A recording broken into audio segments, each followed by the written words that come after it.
keterangannya ini adalah saksi dari termohon, dalam hal ini Komisi Pemilihan Umum. Ini adalah Andre Putra Hermawan yang juga menjelaskan soal teknis Sirekap. Bolak-balik lagi masih bahas Sirekap nih Bung Ferry. Tadi kita sudah menghitung lebih dari 3 jam. Ini sudah mau 4 jam masih bahas Sirekap juga.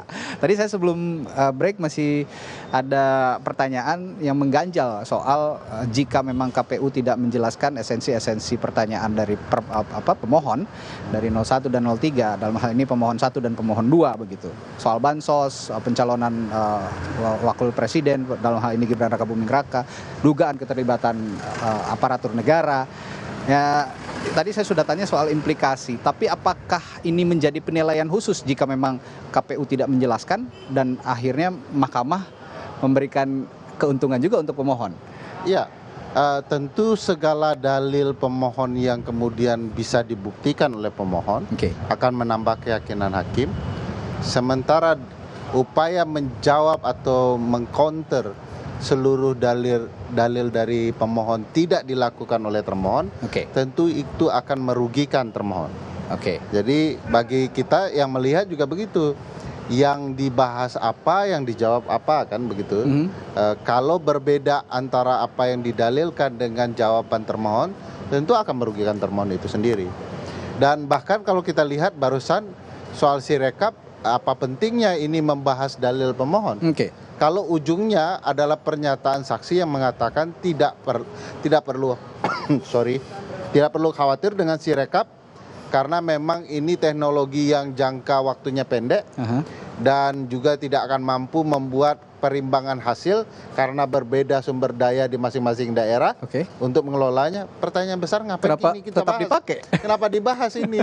Kenapa dipakai kalau ternyata melanggar prinsip penyelenggaraan pemilu bahwa teknologi ini tidak efektif dan diketahui sedari awal tidak efektif.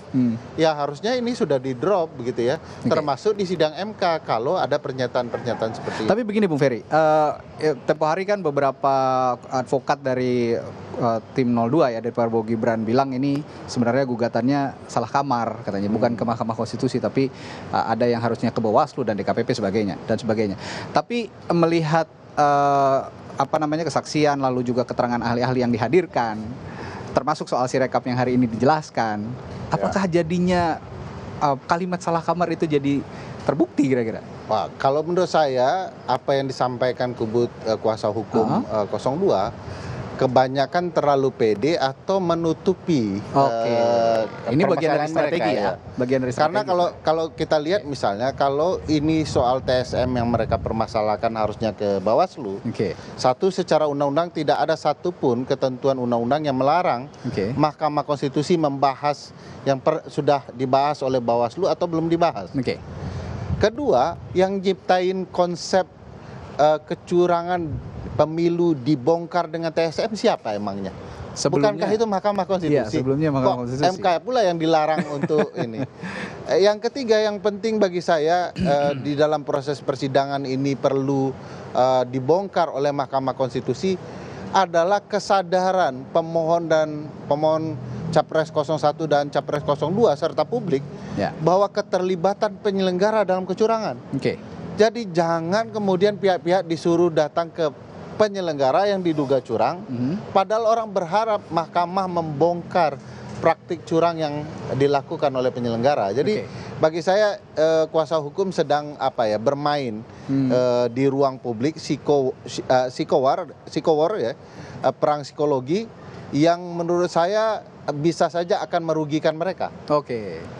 Kalau kemudian tidak fokus kepada hal-hal yang lebih penting untuk dibantah.